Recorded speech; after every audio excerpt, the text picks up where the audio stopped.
Hi, so this is this week's Comics Hole review episode. So there's quite a few.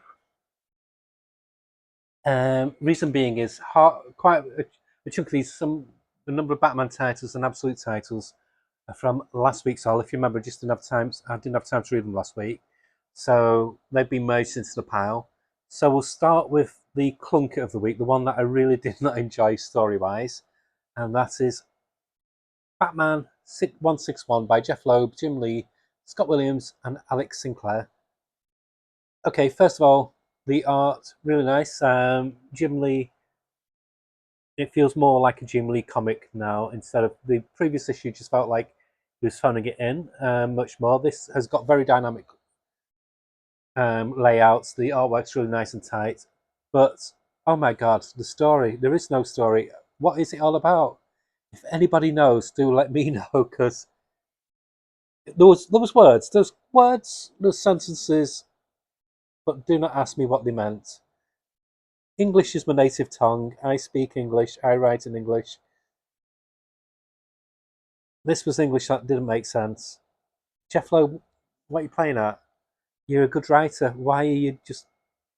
Is it like some William Burroughs experiment where you're just cutting up words and making up sentences? What's going on? Oh God! Right. So, but it's like a car crash. I've said this before that I want where you can't stop looking at it. It's a very beautiful car crash. Artwork, 8 out of 10. Story, what the fuck out of 10. So average it out. What the fuck divided by 8 out of 10. 4 out of 10. But two more issues to go. So I'll see what happens. I'll I'll grin and bear it. There we go. So that's the clunker of the week. And then we have Jeff Loeb again. This time with Becky Cloonan and Dave Stewart and Richard Starkins. This is Batman Along Halloween, the last Halloween, number 8 of 10. Superb. Is it the same Jeff Loeb? Has he got an evil twin writing Batman Hush Tour or Hut Tour? Because this was a delight. Again, this has been a really strong series, and the artwork by Becky Cloonan is gorgeous. In fact, I think this could be my favourite issue of this series so far. She does a very nice. It's very distinctively Becky Cloonan, but you can tell she's channeling Tim Sale in some of the layouts and some of the inking choices. It was wonderful. It was great. Why can't he? Oh, Jeff. You confuse me. You're an amazing enigma who. It's like you Jekyll and Hyde on Batman titles. What's going on? But the story's fun. It's a really nice continuation of the Long Halloween franchise. Yeah, 8 out of 10. A delight. Really enjoying it. But not as much as I'm enjoying this one. Batman and Robin Year One, issue 9 of 12.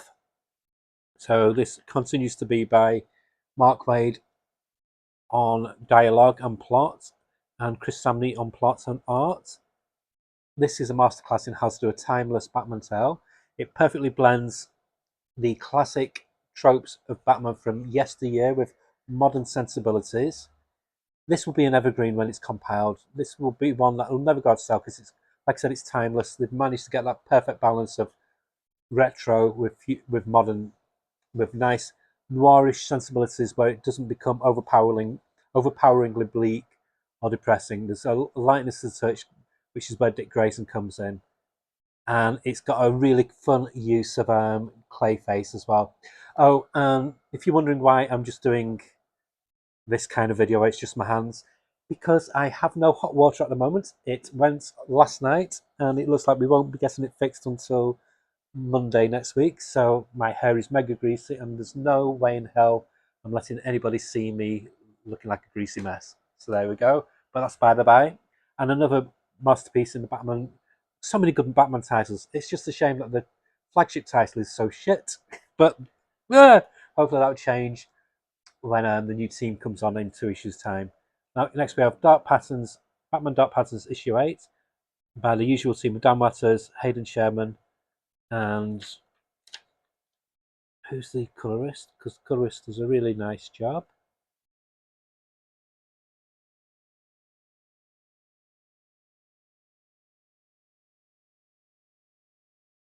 It is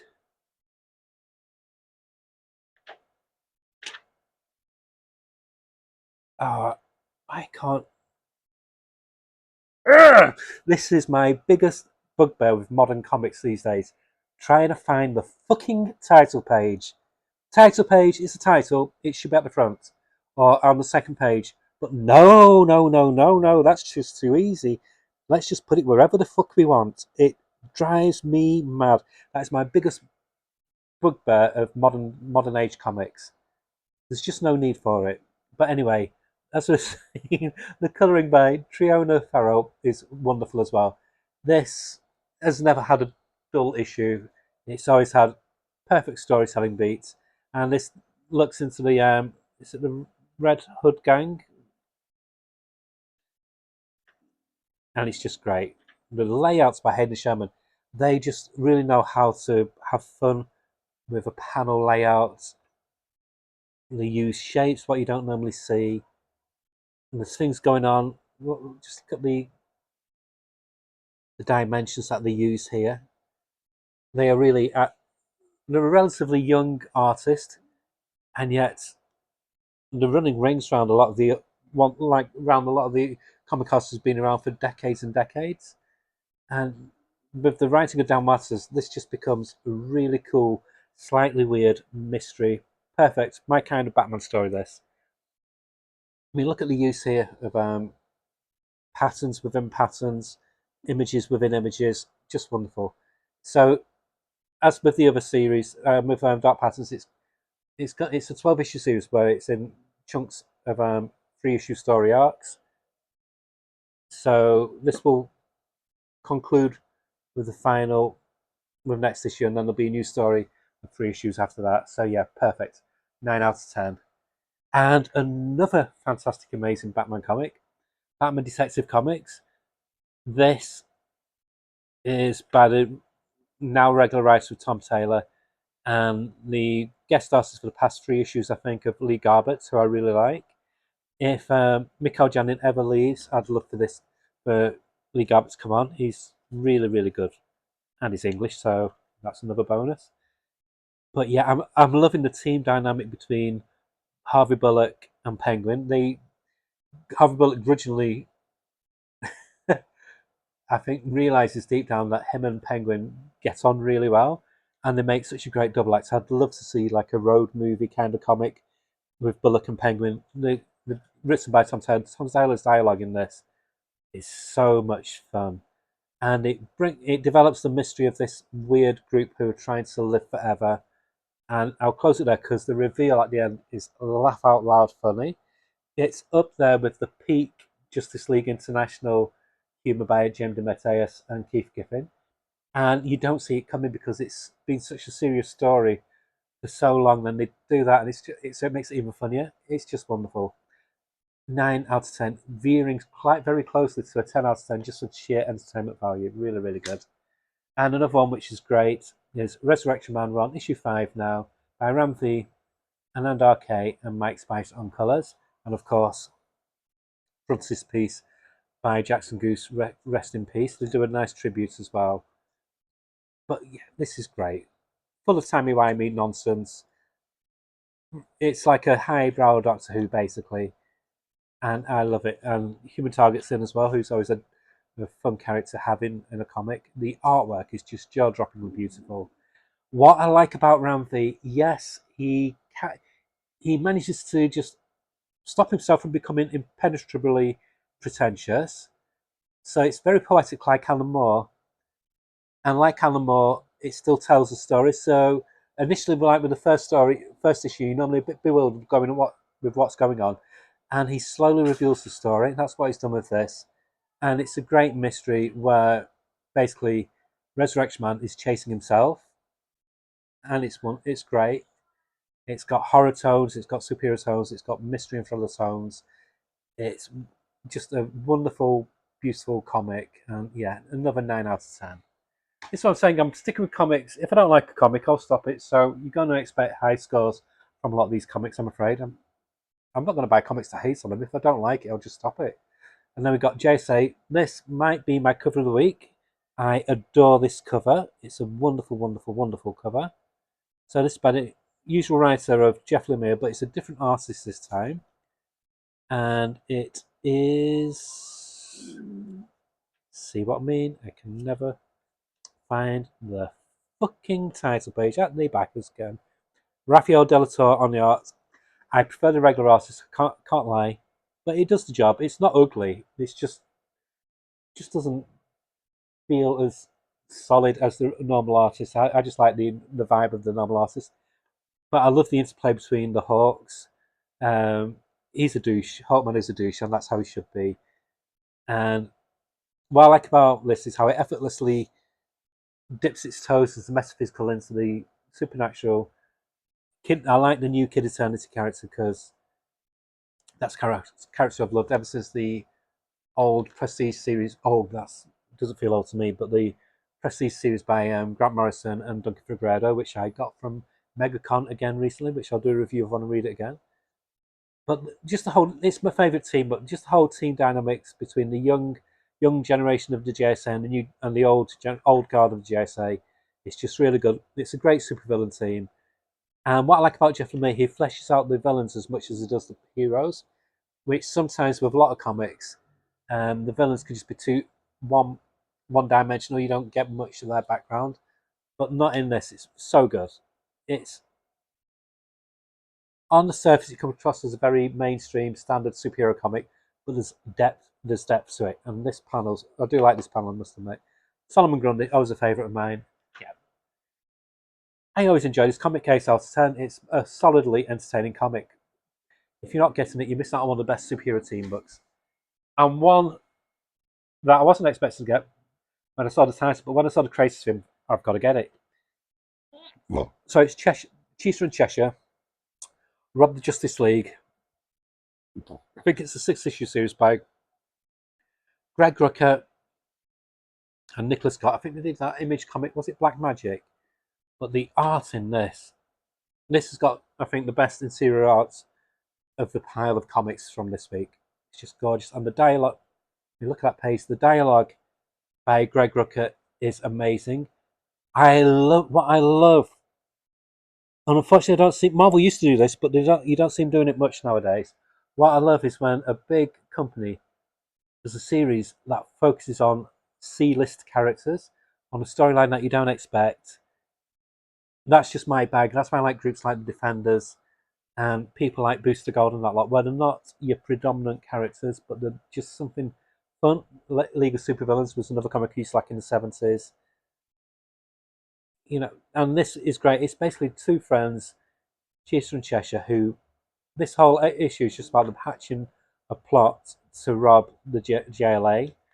They've got like a box or some kind of device that stores people's superpowers, and they want to steal it and sell it to the highest bidder. But there's a lot of things going on in here. There's quite a bloodthirsty opening. Greg Rucka paints a really good profile of Cheetah. Cheshire is completely villainous, but there's something very alluring and appealing about her at the same time. Not just because she's physically attractive looking, but there's like a cheekiness to a character. It's just fun. It sets the scene, and it makes you want to read the next issue straight away. So 9 out of 10. Don't miss out on this comic. I think this could be the sleeper hit of this year, to be honest. Really, really enjoyable. 9 out of 10. Now we move on to the absolutes. So we will start with the one that I've got two shoes of, because as I mentioned last time, I hadn't been in a comic shop for about 4 weeks. So this is kind of like overlap. So I've got Superman 9 and Superman 10. What a wonderful series. This is, I think actually, it's, even though artistically Absolute Batman and Absolute Wonder Woman are pushing boundaries of what you can do with comics, story-wise, this for me feels the most fleshed out, and this is the one I'm having the most enjoyment with. So this issue 9 elaborates on the Omega Men and Ra's al Ghul on both sides of the camps and what they both stand for, or so you think. And then with this issue, well, of course, it's by Jason Aaron, and Sandoval did issue 9, and Giancano, I'm butchering the name, did issue 10. So this one elaborates on it more, goes on to the machinations between each team, what they stand for, or so you think. And then there's a reveal later on, which is jaw-droppingly brilliant. And it made me just so pleased that I gave this book a second chance. I'm locked in. One of the best reveals of the year. Wonderful, wonderful reveal at the end. A great betrayal, a great twist. Yeah, not even if you predicted it coming, it still comes across as a bit of a shock, and a very, very clever story trope at the end. Yeah, really enjoyable. 9 out of 10. And then we have Absolute Green Lantern number 5. This comic frustrates me. I like it and hate it in equal measure. The story is evolving. It's very anime or horror anime or horror manga centric. He steals a lot from people like Junji Ito and people like that. The artwork for the horror side is really good, but then you turn a page and it's god awful. There's some lazy elements in the art, but the artist, so it's written by Al Ewing, and the artist John Dre Lindsay, I think the name is. They do some really good horror tropes, but then there's other bits where it just feels really rushed and sketchy, and not what you expect from like one of. Well, it is a flagship title now because Absolute's like the main bread and butter now for DC, but it's an improvement from previous issues, and the story has moved on. It's now moving away from just the mystery of being it's trapped in the town, and things have moved on a bit. Things have developed with how he's been revealed as the bad guy. Yeah, so there's a lot that's it's come on leaps and bounds from previous issue. So for that, I'm glad I'm still invested in it. But I'd give it a 7 out of 10. It still needs to win me over with the art and with some of the story. And then one which kind of left me a bit was Absolute Flash. I've been like enjoying this one, but I think this issue was the weakest issue. Issue number 5. The art's not the greatest. Same problems this one. This one's got a standing artist of Kaplan. Is it Nick Kaplan? I can't remember. And it doesn't really work for the story. Things happen in the comic, but for a comic about Speedster, it feels quite slow paced, if that makes sense. And yet it reads really quickly. It's a contradiction, I know that. That's a good layout panel. That's a really good cover splash page. But I need more from this comic. So this one, I think I'm going to give till the end of this story arc, and then decide. This is the one out of all the absolutes I think is on shaky ground. I'll give this a 7, 6.5, 7 out of 10. Then we come to two. No, we'll come on to the one that is like the critic's darling. So, Absolute Martian Manhunter. First of all, art 10 out of 10. A perfect 10 out of 10 for the art. The use of colours, shadow, and it plays on shadow very much in this. Fantastic. But the story, I've been singing the praises of the story up to a point in this comic, but it's feeling now like a very vague one-trick pony. I'm losing. I must admit, Dennis Camp's writing is losing its appeal for me. If it's feeling very much a bit like the Emperor's New Clothes, it gives you the feel with a lot of his writing that there's a lot of substance to it. But then you read it and there's not a lot there really. This feels like 20% 80% pretentiousness and 20% story. I was very unsatisfied with this comic. There's no that's what I think it is. He has no warmth in any of his stories. That's what made me stop a sort of crisis events. That's what I found with Ultimate. He's clever in how he uses his words, how he writes, but he's cold. He's a very, very cold writer. Very much like of the Hickman camp, where I don't know, it's ideas, ideas, ideas, but lacking in story. And yes, so the story left me very dissatisfied. So I give the story 5 out of 10, art 10 out of 10, so rounding off to about 6.5. But it's like the Batman Push 2. The art is making me keep on buying it. The ending is intriguing enough to make me want to know what happens, to see if it will go in a dark area or if it'll have a get out clause where what it's showing that could happen won't happen. We'll see. So I'll give it a 6 out of 10 for this issue, but it might pull me back in with the next issue, and I think it's taking a break after issue 6. But yeah, this is the first time of this series I felt completely dissatisfied with the story. It just felt like, oh, show, no substance, unfortunately. Got to be honest. And then we have Absolute Batman. This was fucking wild, fucking awesome, fucking brutal, and all the other fucking descriptions you can think of. So this is Abomination Part 2. And oh my god, this Batman is a badass. He's as much of a monster physically as Bane in some respects. He's 6'9", he's the weight of a truck, and he uses parts of his body as weapons, literally. And so basically, he's being studied by this mysterious lab, see if they can basically brainwash him and turn him into a weapon for their own devices. And he keeps on trying to break out, and it goes like this endless cycle.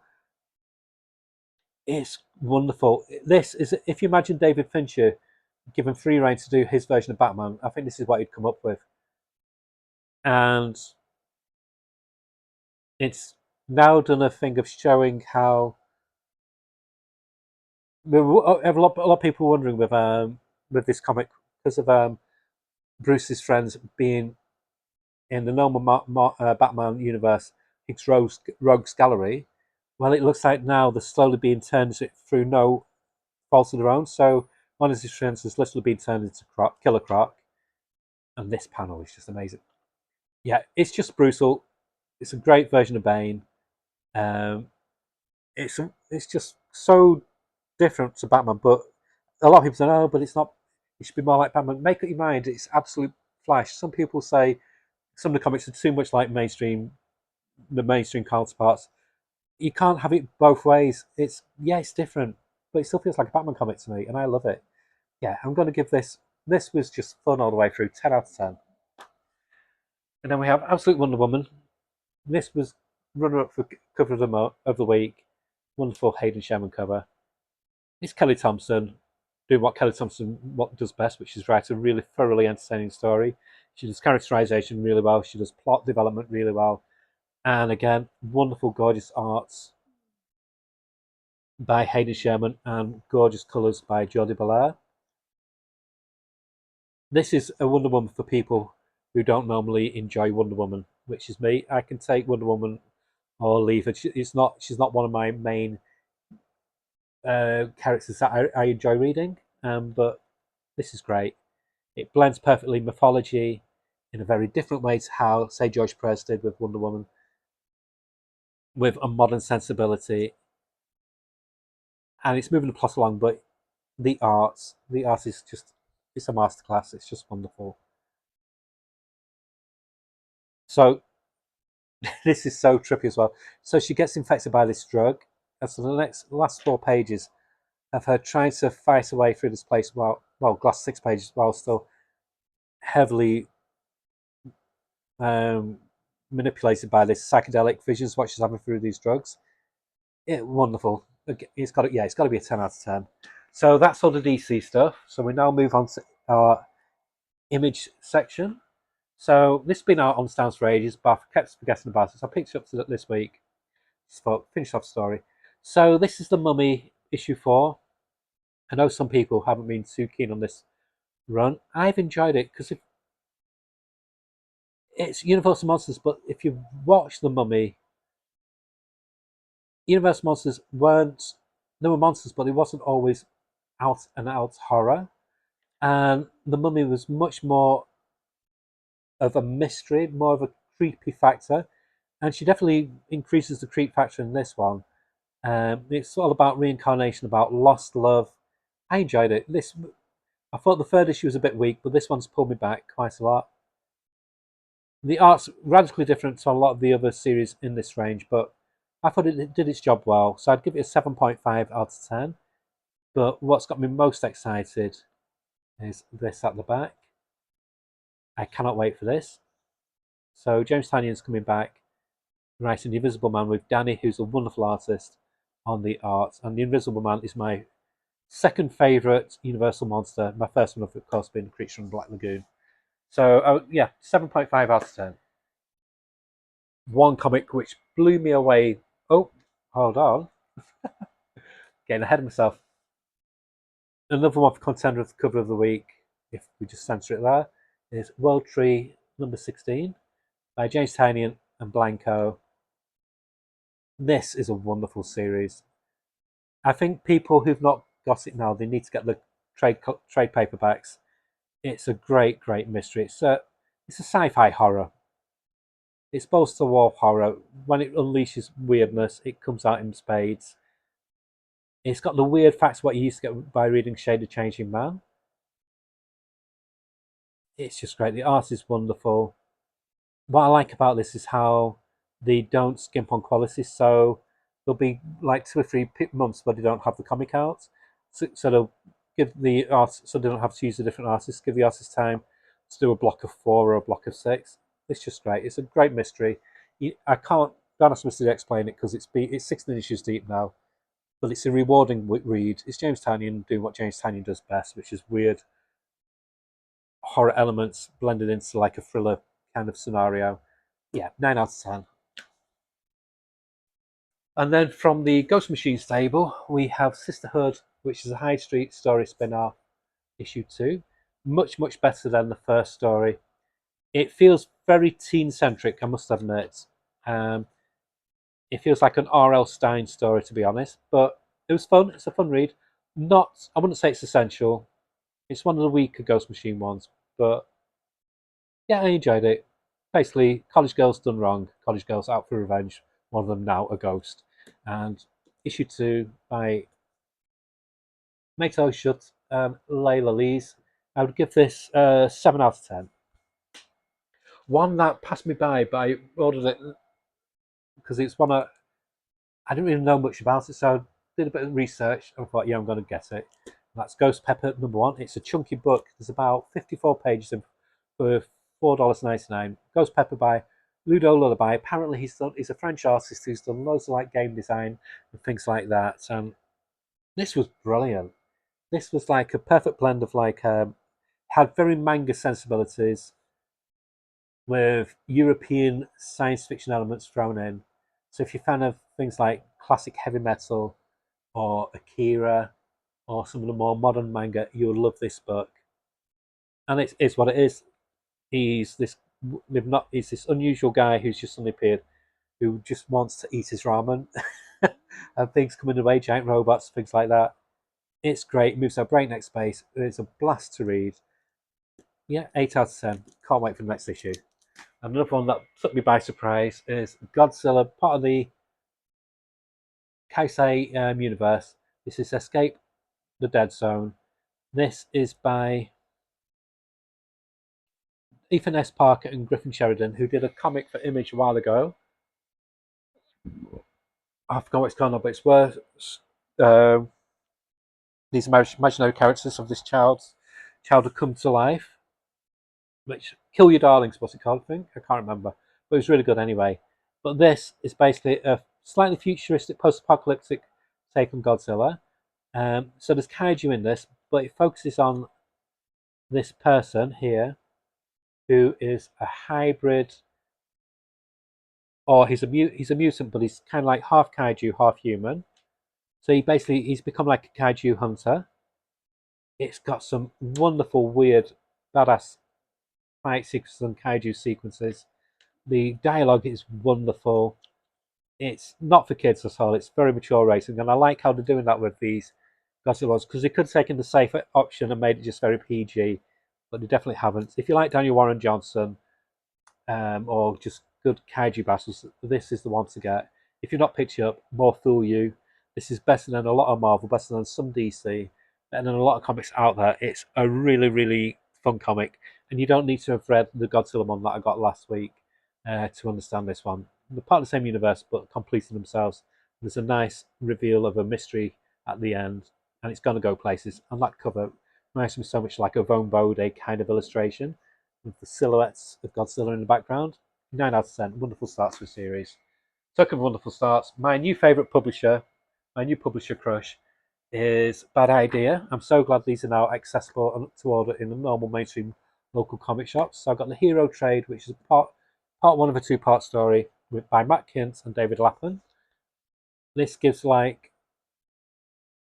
like a thriller look at superhero powers.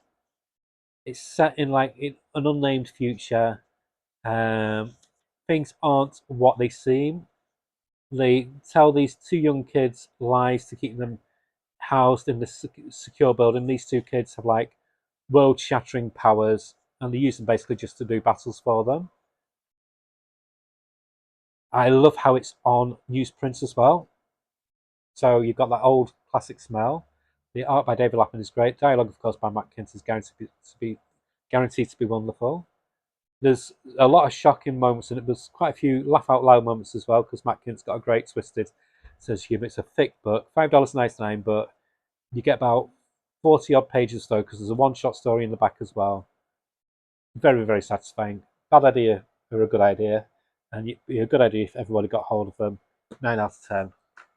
And another one from Bad Idea by Mike Carey, who I've not read anything by in a long time. An old DC stalwart. We've got God's Art by Jonathan Wayshack. Brings a very fresh take on vampires with this, and the art is wonderful. Again, on this wonderful newsprint paper stock.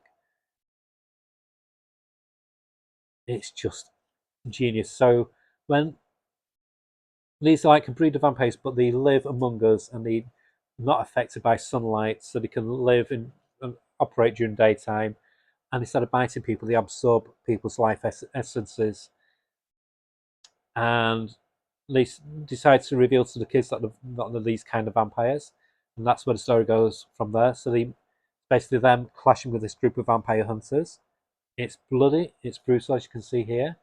The dialogue's great. The art is absolutely phenomenal. Perfect mix of painterly effects. It's got a very Sam Keith kind of feel to it, mixed with almost like a Bill Sienkiewicz kind of style, which is wonderful.